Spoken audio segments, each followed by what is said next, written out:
Hello friends, this is Cara-Renee with B.Reborn Art and Healing, coming to you with a process video to watercolor paint this beautiful arrangement.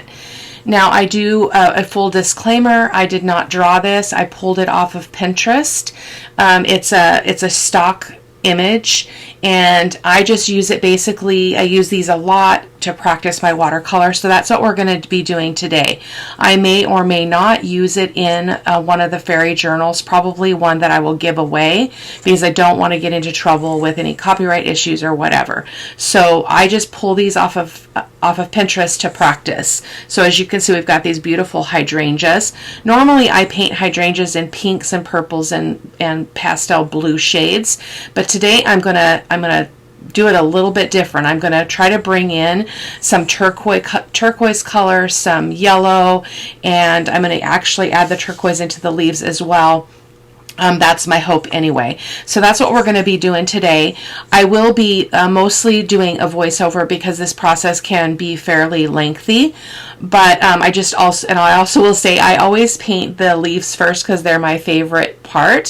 So I'll be doing that, and then if I feel like I need to explain something, you'll hear that in the voiceover. So I had a lot of people say, hey, please, please, please do a watercolor. So I will, as I do the voiceover, when it's done, I will talk a little bit about theory. I will talk about techniques. I will talk about how to just determine your colors and color friends and things that are opposite on the color wheel that will make mud and things like that. I do know a lot about watercolor. As I mentioned, I just haven't really taken the time and the discipline to actually draw and make my own composition. So this is what I'm going to be doing. So in front of me I have one of my favorite watercolor sets. This is my Rembrandt watercolor. Pretty spendy bit, but as you can see it is well loved, and so that's what we're going to be doing today. This is just my my little swatch, so that tells me what is in every pan here. So let me turn this so I can talk about it just a quick second. If I can hold this up. It's kind of heavy. So these pieces down here are not what they are. I actually added a quinacridone gold and a sap green here. So this is quin gold, and this is my favorite sap green right here. So I inserted those, and we'll be using those in this palette from now on because this is my favorite. Fits nice in camera, which is really great. So I believe I'm going to be using this turquoise. I'm going to be using either gamboge or Aurelian for my yellow. I will be using some sap green, I believe, with the turquoise in the leaves, and we'll see. And then when it's all done, I'll probably come in and add some Winkostella or something to kind of give it a magical look, because I believe I want to use it in one of the fairy journals. So I'm going to set that aside. So these are my mixing wells, so you'll be able to see that in video. And I will tell you what I'm using as I go along. So I might talk a little bit as we move through and then just speed up parts of it. We'll see how the flow goes because I don't normally do watercolor on video. So I've also got a variety of brushes. These are my Anna Mason brushes, and then one more that is a Rembrandt brush. I believe it came with the palette. And so I will be using these, and I've got an acrylic brush just to work up my paint in my pans, because that scrubbing action to get the paint to loosen up in the palette is hard on watercolor brushes. So that's what I'm going to do with that. And I did also recently discovered that I can take an image and print it directly on my watercolor paper in my printer, which is epic. Like, it has to be babysat pretty intensely to get it to go through, but it's really awesome. I have an inkjet, so I did also heat set this to make sure that we don't have any runs, or at the very least there's minimal runs, because we're adding a lot of water to this. So, and if it kicks up some ink, it's not going to be a big deal. We're just going to roll with it. And what else did I want to say? I'm not going to do a background. I prefer not to do that. You certainly could. It's different artists have different things that they like. So since I've decided to go ahead and talk a little bit, I am going to go ahead and talk about the color wheel here. So I'm going to set that down. And so in artistic color theory, yellow and purple are very complementary in that if you use them in the same project, each of them will make the other one really pop with a lot of pizzazz and vibrancy. However, if you mix purple and yellow, you're going to get mud. You're going to get a really yucky color. The same is true with red and green. The same is true with orange and blue. So opposites on the color wheel, they don't play nice together. They don't mix together. They create an ugly color. However, you can play around with anything in the green family. So in my leaves, I'm going to be bringing in kind of a blue-green. I'm going to be bringing in more of a true green, the sap green, and those are going to play really nice together. Yellow also plays really well with green, obviously. And then blue and yellow work well together because they create green. So if green is what you're going for, you can mix your yellow and blue and get green. So I'm not as familiar with other paint combinations that give you a dark or dark green or whatever, but I'm not going to go too much into that. And then your red and your oranges play well together. Your orange and your yellow play well together. So I always think of them as color friends. So these are color friends. Okay, these are color friends because they're in the same family of color. So, and these are color friends all here. But when you go opposite, they are no longer friends. They're not enemies though, because it's art and there's no enemies in art. But you just want to be cognizant of how those colors work together. So I'm going to just put that right there. And let's go ahead without further ado. I'm going to go ahead and get my paints ready. So I'm going to bring this into view here for you, just for mixing purposes. So I'm going to get a bunch of paint going here so that I know what I'm working with. Just setting those brushes aside. I just got back from the beach yesterday from our little spring break trip. There were a lot of good things, but there were a lot of really frustrating things with the property we stayed at and the customer service, and it was hard. It's always nice to get away, so I'm really grateful for that, but it was definitely difficult. So I'm going to start with the leaves. So I'm going to go ahead and just strategically get the colors that I want to use there. So I'm going to use, this is a Cerulean, which is a really transparent yellow. Kind of, as you can see here, it's kind of a golden yellow. I actually prefer the Gamboge, but it's getting low and I need to order some more. So I'm going to go ahead and go in with the other one. So I'm just going to get a bunch here in my palette. I will need to grab more, but at least you'll know what colors I'm using because they are what I'm putting on the palette right now. So I'm just going to rinse my brush a little bit there. And then I'm going to go into the turquoise, which is also, I need to go to the art store because I can't seem to find this brand on anywhere but online. So this is our turquoise, which you can see it's just super vibrant. And it's going to be lovely in this project, I hope. My commitment to you is no matter what happens in the video, I will leave it up. I will not try to make it better than it is. I'm going to be really authentic here, which is my motto anyway.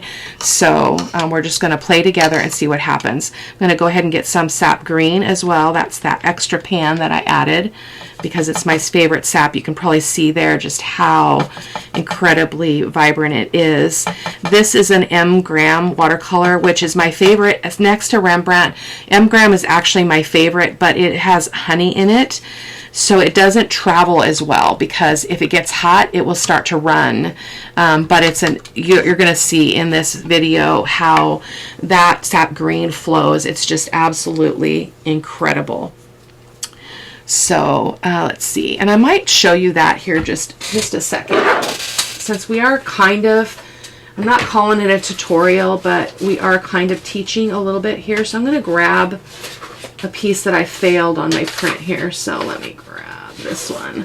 So this was the first one I printed of this, but it had the little marks. So let me show you what that sap green does, just so you can get an idea of how it flows. So I'm just going to put some water down here, and I'm just going to put it on this leaf.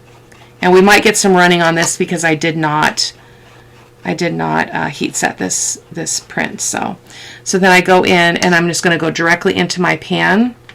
And I'm just going to put it down, and look at that. It's absolutely stunning.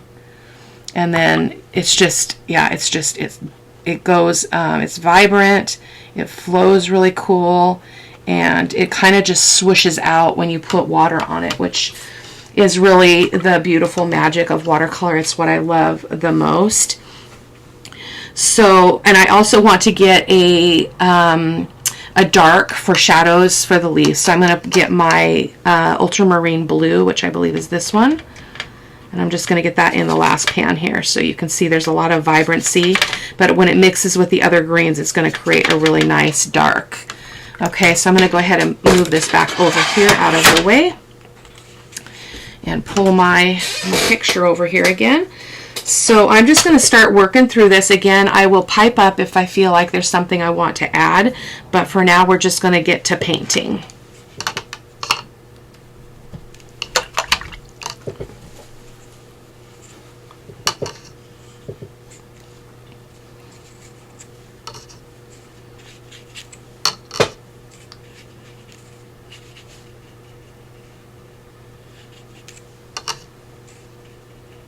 This is wet into wet technique, so I am wetting the petal or the leaf first, and then I will drop the color in, which is really beautiful. I always start with the lightest color, so we want to get this yellow in here.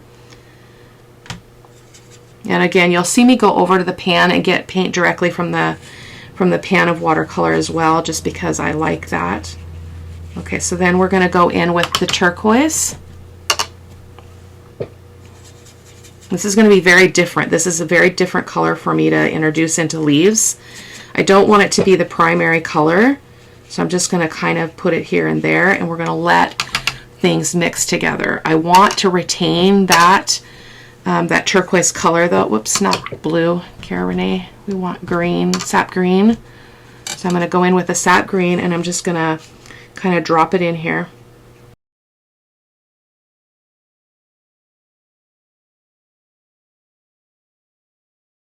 The object here is I want to get those magical colors in this piece, so that's why I'm kind of going with that turquoise, because I think it's going to be really beautiful with the digitals and stuff in the journal. So just dropping a little bit more of that sap green. I'm going to go in here and just do that, and we will be able to see that green is going to be gorgeous. Look at that. I'm going to hold it up so you can see a close-up. So that's what those leaves are going to look like. Absolutely stunning. Good choice, Cara-Renee. So I'm going to continue on with the leaves, and again, if I feel like I want to add something to the conversation, I will do that. Otherwise, I'm going to probably speed the video up a little bit just to save time.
So I'm just going to jump in and just also say that you want to make sure that you're not doing leaves or petals that are next to one another if you don't want them to bleed together. So because watercolor will only go where the paper is wet, and so you want to keep that in mind. Like, I wouldn't want to come right in and do this leaf after I've done this one, because then anything I do in this one is going to bleed into the other one. So usually in a composition like this, you can jump around quite a bit, so it's not usually a problem, but you'll just want to be aware of that.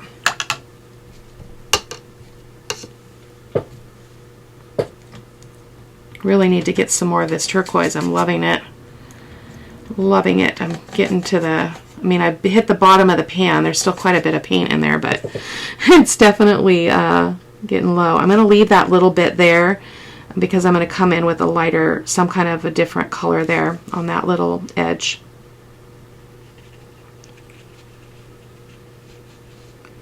So just, and I'm not being real precise, I'm just kind of letting the paint do what it wants to do.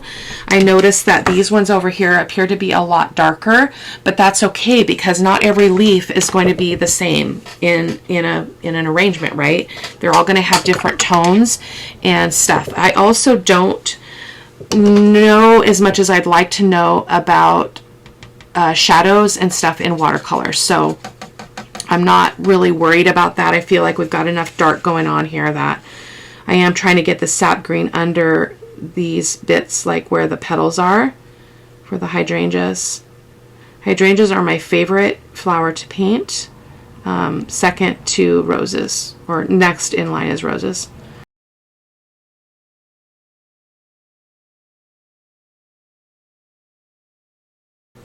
And to feel if something is dry, I just put the back of my hand on it to see. You don't want to touch the paper with your hands.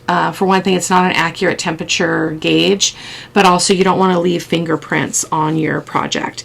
So I think I'm okay with this because it's barely touching that leaf, so I think I'm going to go ahead and risk that one.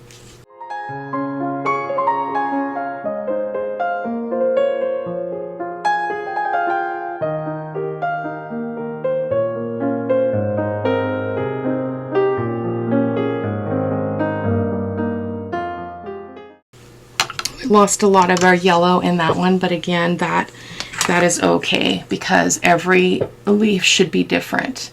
So, and oftentimes after this is dry, I'll come in with a glaze of like the yellow over all of them, and it will kind of disturb the paint underneath, and it will allow me to bring in kind of just a glazed layer of that lighter yellow, brighter color.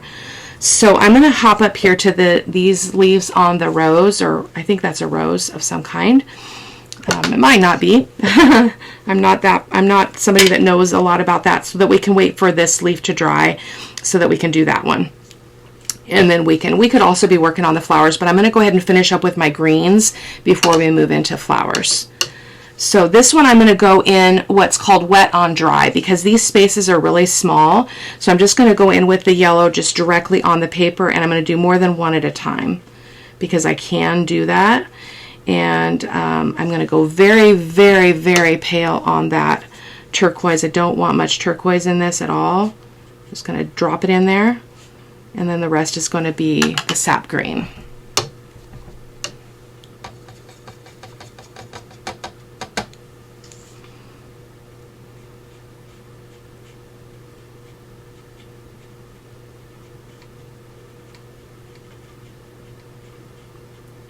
So when you have a smaller area, going wet into dry is a good theory or a good practice because you've got such a small space, and wet into wet is very, it makes the paint flow very fast generally. For some reason, I think it's because of the size of brush I'm using, it's not flowing as fast as I normally do, or as it normally does, as I was showing in my sample where the paint just kind of whooshes out when it's activated by that water, and that's not necessarily the case here. So I'm going to go ahead and feel that. That is very wet. So I'm going to go ahead and hit that with the heat tool just so we can move on. Okay, so I also failed to mention that watercolor will always dry lighter.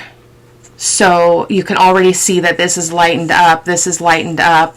This one's still pretty dark, but it does dry lighter. So because it's a transparent medium.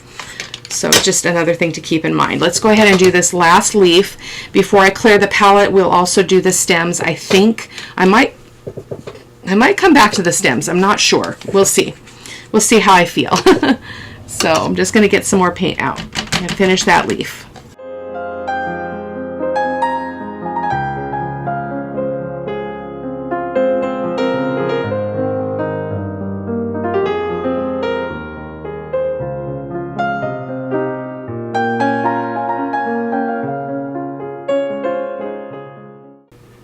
So typically you would want to leave some distinction here between the petal or the leaf or whatever is that is on the top to the one that's on the bottom. So these are blending in way too much. It's hard to see where one ends and the other begins. So that was not a great representation of a good process, you guys. So normally the one on the top would be lighter in those areas. So but it's not a big deal. This is not like, you know, this is not gallery work or anything. So I'm loving what happened here. I'm loving the tones in this. It looks like we got some brown undertones in those little leaves. I hope you guys can see that. So I'm going to go ahead and, since I've got this ultramarine blue on my palette, that's what I use primarily to do the stems. I use a little bit of brown, and I make a brown, and then I use a little bit of green. So, but I just realized that, what was I going to do? Oh, this little piece here.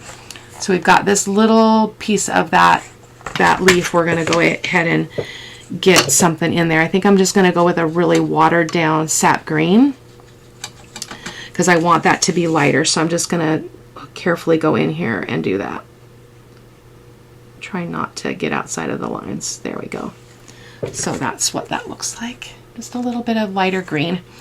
Okay, so the way that I make a brown in watercolor is I use my ultramarine blue and burnt sienna. So let me find, where's my burnt sienna on my chart. It is the fourth one over on the bottom row, which you guys aren't going to be able to see, so my apologies. And I just mix that right into this ultramarine blue, which needs to be stirred up because we didn't use it. So that's very, very gray almost. So we're going to get a little bit more of the burnt sienna and get that mixed in there. Makes a great brown. So I'll show you this in a second, guys. So this is what we got from mixing ultramarine blue and burnt sienna. So we're going to do that. And I always debate over whether or not I want to do a wet into wet. I think I do, but I'm going to get a smaller brush because that's way too big. So this is the Anna Mason size 3 brush.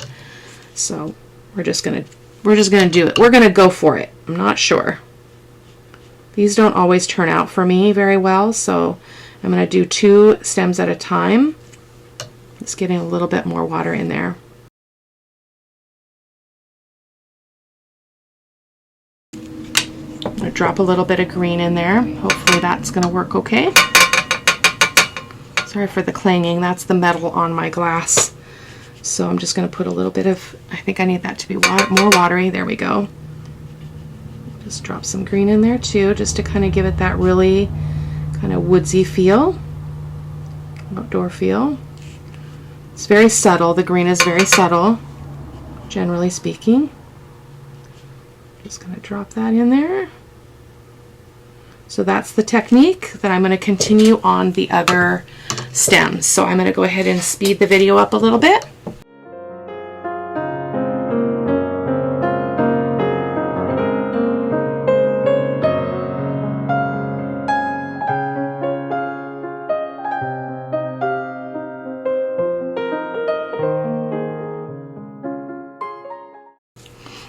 The other thing I'm going to do is try to bring in a little bit of more thickness to those little stems. I'm going to try to be super careful here. Actually, I'm going to get a smaller brush yet. So this is the Anna Mason size 0. And I think I'm going to go in with some of the brown. I'm just going to mix a little bit more up here. I'm kind of running out. There we go. Hopefully this doesn't botch it. This is risky. That's okay. So I'm just going to, with a very, very steady hand, I'm just going to thicken that line up. That's working okay. Yeah, not so bad. Okay, so I'm going to take a break here for a moment, and I'm going to, oh, we got a little more stem up there. Hold on. Let's see, this is stem right here. Sometimes it can be hard to see what your shapes are, especially if you didn't do the artwork on it. So There we go. So I'm going to go ahead and take a break, let this dry. I'm going to clean my palette and get ready to set up the next set of colors. I'll be right back. Okay, I think what I'm going to do now is I'm going to come in with a really light pink wash on this flower and just give it a first layer, and then we'll move on to our hydrangea flowers, because I do paint these individually, and you'll see why here in a moment or as we move through. You're not going to see that in a moment. It's going to take a little while. And I did get fresh water, and so I like to, when I start back up with a different part of the composition, I like to get fresh water, fresh towel. I like to wipe out my palette, even if I'm going to use any of those colors again, which I am going to use the turquoise again and probably that yellow, but I like to start with the fresh paint. It gives a more, it just gives a fresher look to your project. So I am going to grab a little bit of a bigger brush here because I want to be able to cover this quickly. So this is one of my Mimic Kolinsky brushes. It is a faux hair brush, and I believe the Anna Mason ones are real for, I'm not sure. It's been a while since I purchased them, a few years actually. So I'm going to get a little bit of the, I'm going to use Quinacridone Rose, so that's this color. Let me grab that. Hold on. Quinacridone Rose is this color here. So let's just go ahead and get that out on the palette really quick. It's a really, really beautiful color. So there we've got that. And I am going to add water to that because I want it to be very, very light. So I'm just going to add some water here in one side of the, one edge here. A little bit more. Okay, and I'm going to go move quickly to get this whole flower covered. So I might drop in a little bit more of a darker color, but I want to get all the way to the edge of the petals so that we don't have any hard lines that don't make sense.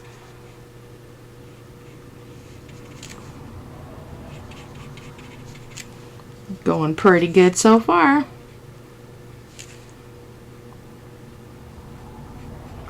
This is a wash, and with a wash you want to kind of move strategically. I'm not too concerned about that in this project because, again, I'm just putting this in a journal, but you would normally kind of go in a shape like this and then come and pick up that puddle of paint and drag it into the next line of paint. Otherwise you get funny lines, but again, we're not concerned about that in this project. I apologize, I had to put it upside down for you guys, but it's okay. So I'm going to drop in just a little bit of a darker color of that Quinacridone Rose and just kind of get it down here in the base and just kind of let it sit there and do its thing. Okay. I can also get it up in here where those lines are that are part of the drawing. Are a great guide for where this should go. We're going to get some bleeding because this is all wet. I'm not going to go up into that area because I can control that a little bit better when I go back, but just trying to get a little bit of paint in there just to start with. I'm going to use my brush and just kind of soften some of that because it might be a little bit too vibrant. So just kind of pushing it out a little bit.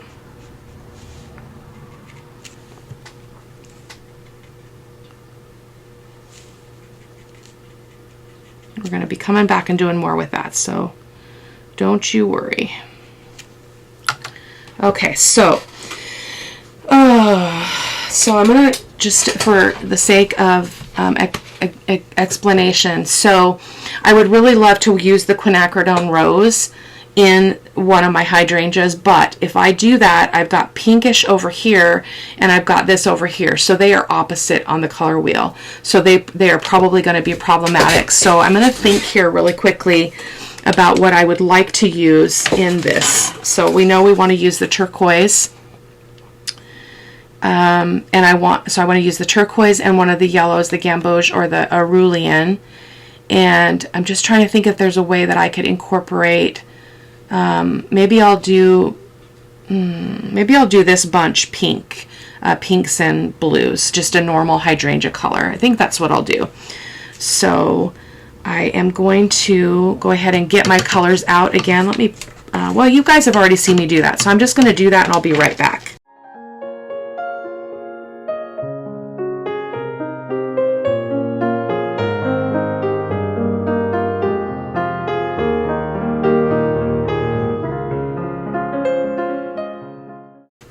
Okay, so I'm going to walk you through how I do the first couple of flowers here. So I'm going to grab my smaller brush again. This is a great size. These brushes hold a lot of water and paint, so they're an excellent choice. So, oh, I've got some brown on there. Let me get that off. So I have paper towels up here, but then I also have this towel that kind of gives me that final look, just to make sure I don't have any more paint on that brush. So let's see, I think I'm going to go up here and do this one in my funky colors. Just going to have to be mindful of putting my hand in there. They're probably fairly dry, but I don't want to assume. So what did we want to do? I'm trying to remember how I did this before, because I did play around with this before. So I'm going to wet that petal, and I'm going to wet this petal. And I'm going to go in with the Arulian. I'm going to drop that yellow in. And then I'm going to go right in with the turquoise. I think I don't want it to be quite as vibrant as I had in the leaves, so I'm going to try to control that a little bit. The other thing, you want to make sure that you don't have any drips of water on your ferrule of your brush, because more often than not, it will drop right onto your painting and you will not be happy. I don't think I bring sap green into this when I did it before. I don't think I did. I think I just used the turquoise and the yellow, and yep, just like that. That's all I want to do.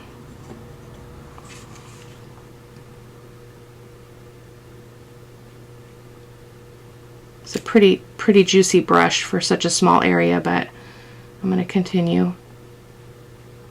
So I'm going to go ahead and turn the music on and let you watch for a little bit.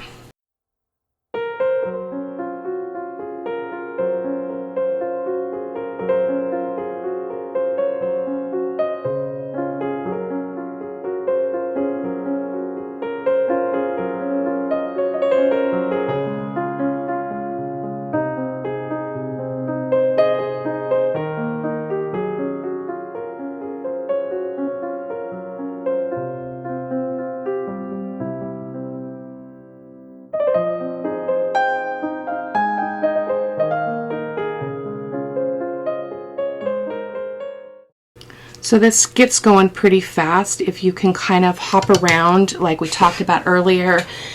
Sorry, this is upside down. From leaf to, or from petal to petal. Whoops. Petal to petal and flower to flower, because these are all little flowers within a flower. So just a little tidbit of information there. I'm doing actually like 3 at a time, which is really going to speed this process up, because this is time consuming, and this is why I don't, which ones did I wet? This is time consuming because I do paint every petal, so not everybody does that. Like if you do a more abstract kind of look, you don't have to do this, but I like it. It's very meditative, which I enjoy, so, which is partly why I love watercolor, and I love the repetition at times. Now, if I really want to get something done, that can be frustrating, but I don't know if I got water on this one, because it feels like it's not really moving, but that's okay. It's a small area, and you can see I'm trying to leave bits of that yellow because I really want that to be shining through, just like so. Trying to get right to the edge though.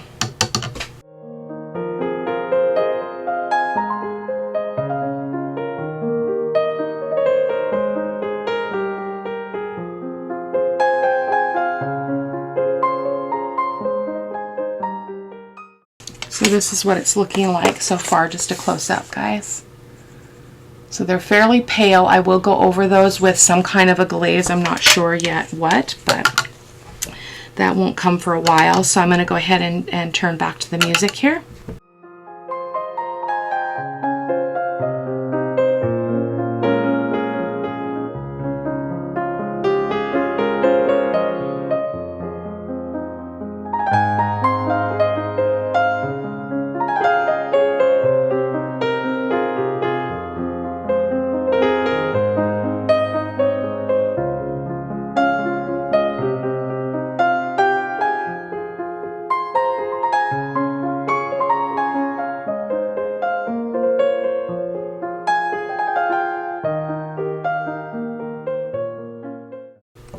And if your brush gets too wet, as I was just doing there, if your brush gets too wet, you can kind of just hit the tip of it to a paper towel, and it will absorb some of that water. It can be, it can kind of drown out a little space like that. So just getting this ready to go for the next one. It's going pretty fast. Feel free to speed me up if it's still too fast for you guys.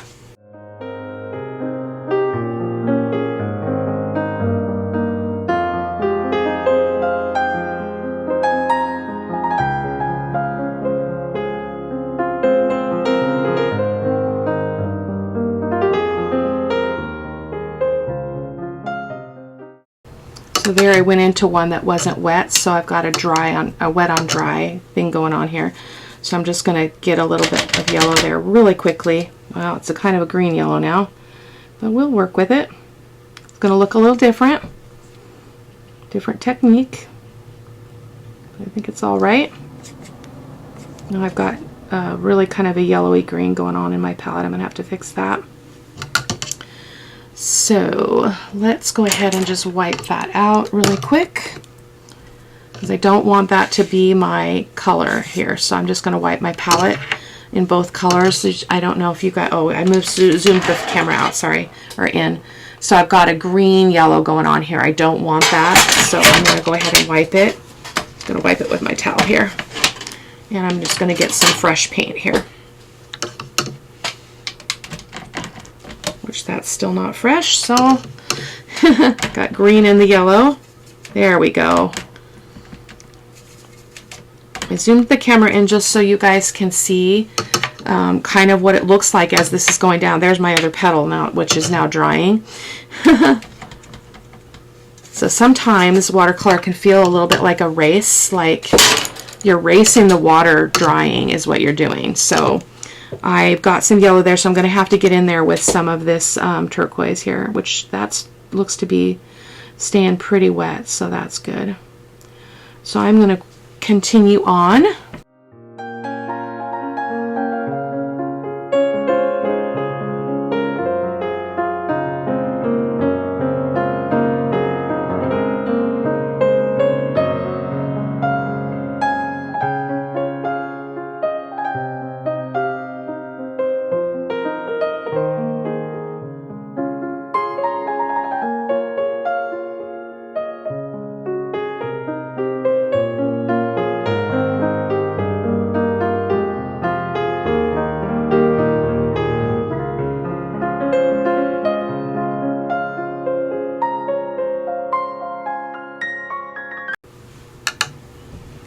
I'm going to move the camera back up a little bit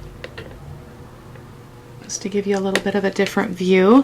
And I do apologize, I need it upside down, so hopefully you guys can still kind of get a sense of the technique, even though it's not really in a good position for you.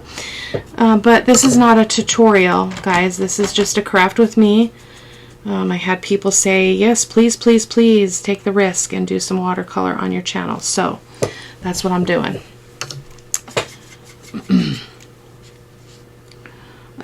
You know, so this process is not for everyone. It is very tedious, but I look at it as just an opportunity to just kind of enjoy the water play in the watercolor, which I really love. So, and I love how each of them is just a little bit different. So we're just about to the end, so I'm going to go ahead and just turn the music on a bit longer here.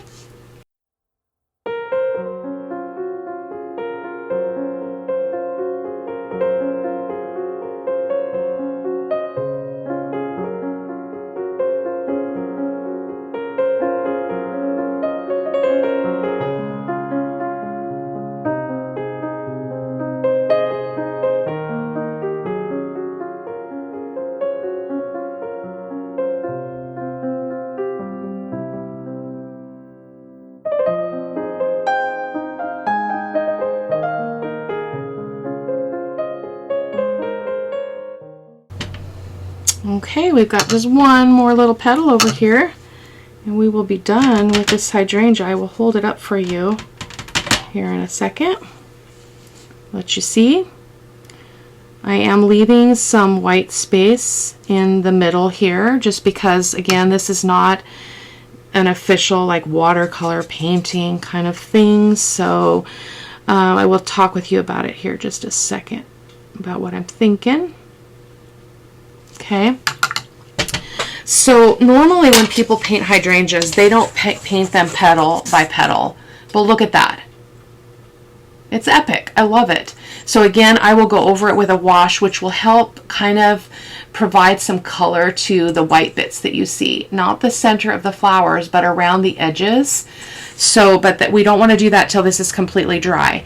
So in a hydrangea bush, these white spaces would actually be very, very dark because they are kind of in the belly of this cluster of flowers. But again, for this purpose, I'm not going to stress about that. I am going to come in later and I will put some yellow paint in each of the centers of those flowers. So, but I will show you that too, as well as even the wash that I'll do. I just want to make sure that everything's nice and dry. So let's move on. Let's go back up here to this flower and add a little bit more interest to that. So let me grab a brush again, and I'm going to turn my little paper towel over here. It's soaking wet. And just making sure that I don't have any green in this brush as I go into the pink flower.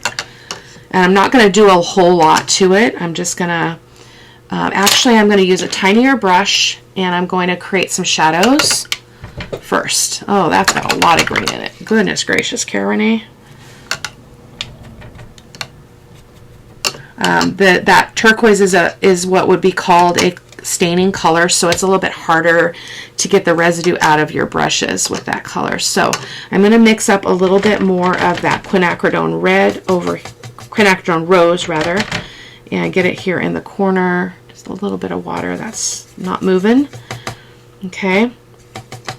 And I actually think I need yet a smaller brush. Well, maybe not. I'm overthinking it. So I'm going to go in here, and I'm going to again just give that a little bit more definition for shadows. I like to kind of leave this dry brush kind of feel to these areas so I don't get a lot of water on my brush. Just going to kind of go up, up, up, up, up. Okay. And I'm going to go kind of in those areas as well. And then we're going to go in with a thicker application of the red and just get some that is still too big. Hold on. Those spaces are super small. So let me get this is my 000 brush. This is also an Anna Mason brush. So I'm just going to get some paint on there, a little really concentrated color there. And I'm just going to go in here, and on this bottom edge, I'm just going to put a little bit of paint. And that's going to give this idea of shadows in there. And then I'm going to let it dry a little bit before I go in and put more color in. So I'm just going to continue as such.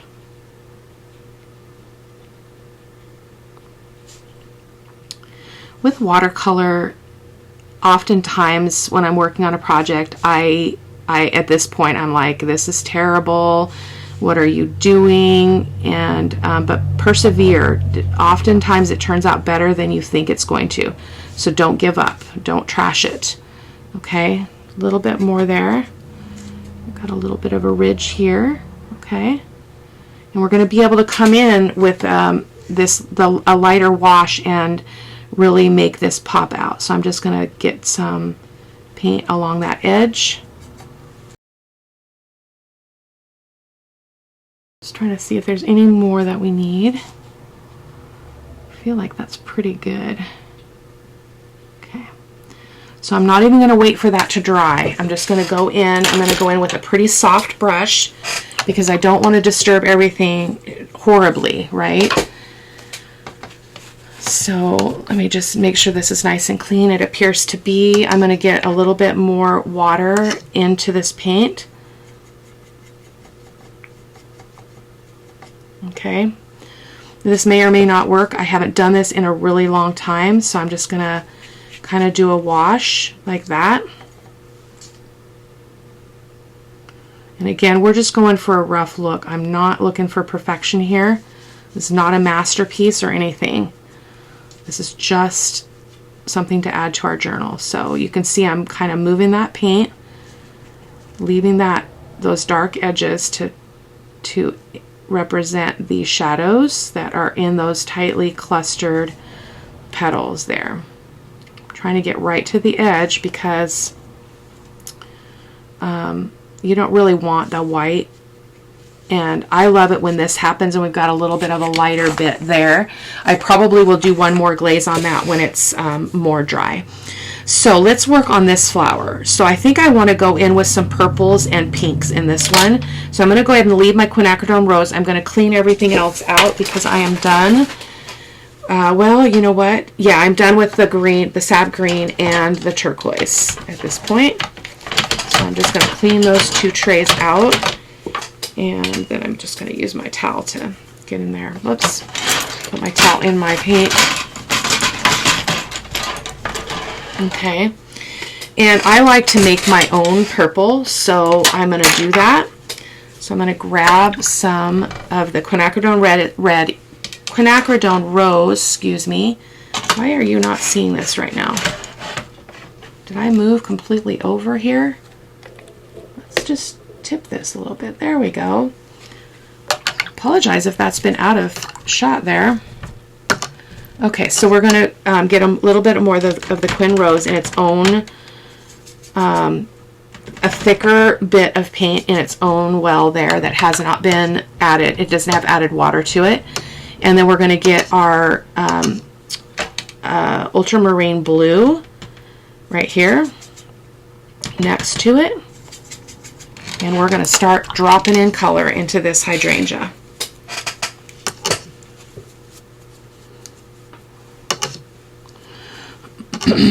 This brush, I'm trying to debate if this brush is too big. I want to go a little bit faster, so I'm going to just go with it.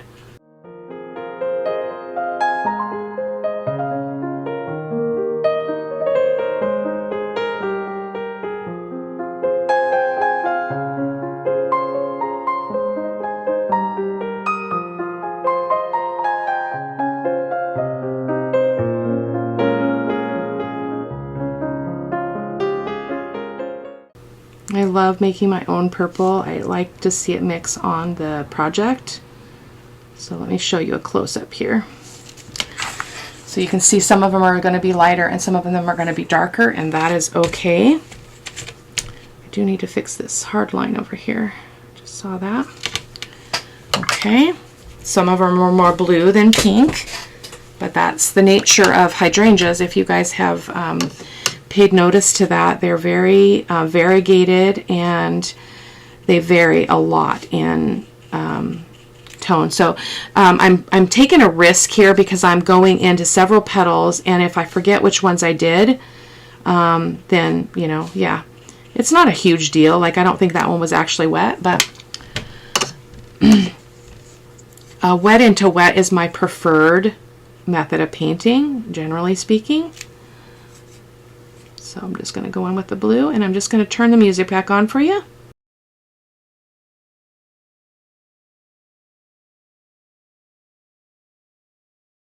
You probably noticed that I just wet the leaves and then I didn't go into those leaves. So it's a chance for you to see how that works.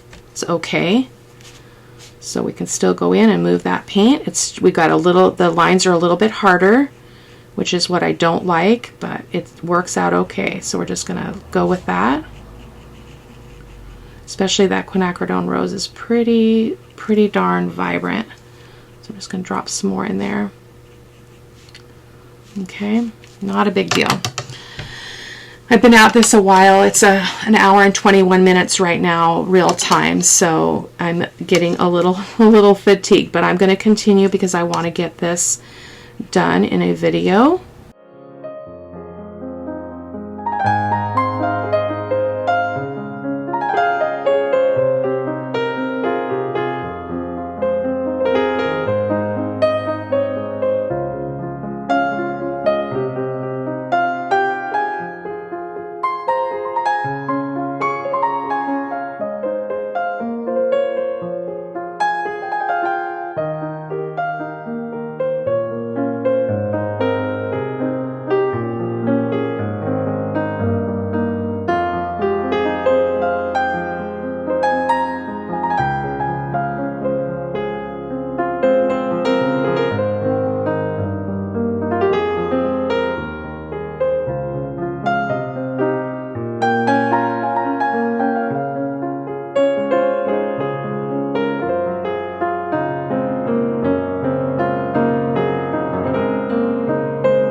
Okay, guys, boy, this one took a while and is not as, I'm not as happy with it, but that's okay. And then I also just noticed that I have a little stem that I didn't get. So I'm going to go ahead and just go straight in with some brown rather than try to mix something here. Well, that's pretty different color. Hold the fort.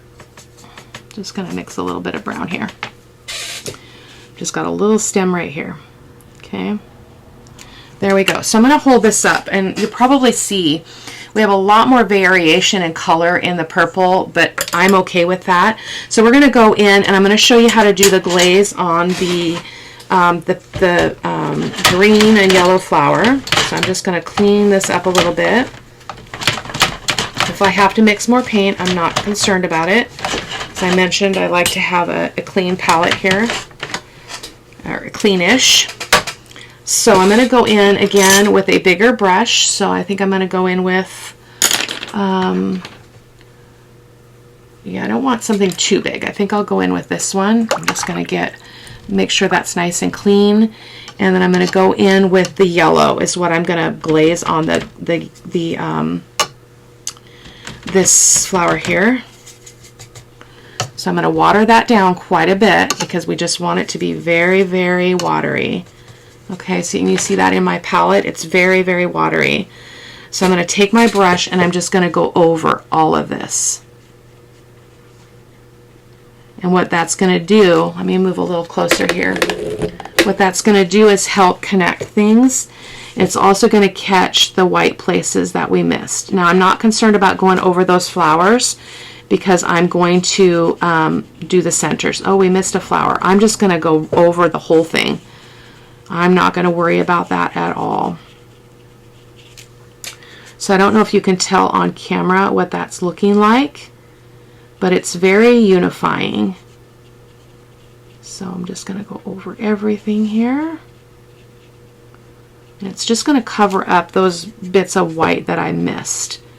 Not necessarily the centers. I didn't paint those at all, but I will go back and paint those. So probably do that off camera. I'm just going to drop some yellow paint into it. So I'm going to hold this up so you guys can see what I mean by what this wash does. It's just a very pale, watery application of paint that I feel like it brings a lot of brightness back into that flower. So look at that. Look at that. Awesome. Okay. So I'm going to do the same with the leaves now. I'm going to go in with the watered down Aurelian rather. It's one of the most opaque yellows you can use. So I'm just going to put that and see how it's getting this kind of a glow on it.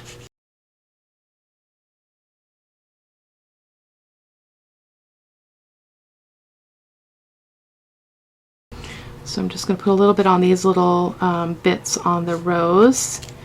And I'm going to dry this really quick because we do need to do the same wash on the purple one. So I'll be right back. Okay, so let's do that really quick. I also want to do one more wash on the rose, which I'll show you here in a second. So I'm going to mix, I think I'm going to come in with the quinacridone rose as my wash on the this hydrangea bush here. So again, I'm just going to put some paint down. I'm going to water it down. I want it to be very, very light. Okay. This one's got a lot more white open spaces, so I'm going to be a little bit more careful. Actually, I'm not using that brush, silly girl. That's too big. I would not be able to control it, so there we go. So we're going to go in with a wash here, and we're just going to wash over all those petals. And you're going to see what it does. It really, really brightens it up. So you do get some hard lines with this technique, which I'll show you in a close-up here in a second, but I don't worry about that. I think it's beautiful. I mean, watercolor is not an easy medium. It's not very forgiving. And you can never go, you can always go darker, but you can never go lighter. unless you come in with some kind of a medium, you know, like an acrylic medium or something, and affect a layer. But yeah, generally once you're there, you're committed, pretty much is what I'm saying. So just going to get rid of that white a little bit there.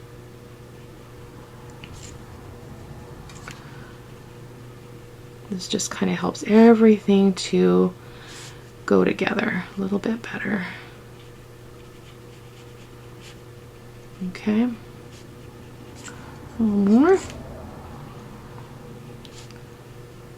So you guys can play with this with, you know, if you have a stamped image of a floral that you like, that's a great way to practice. I do a lot of practicing with stamped images, but I really wanted to do a regular one with you, regular painting with you guys. So I'm hoping that you guys can see the results of this wash. Let me hold it up. Okay. So I feel like it's much better. Come on, focus. Yeah, much better. So let's do a little bit more on this rose up here at the top. So I'm gonna go in with a wash of the quinacridone rose, and I'm just going to go everywhere. And I'm going to try to leave some lighter bits showing through. Oh, that was way too dark. Goodness gracious, Cara-Renee.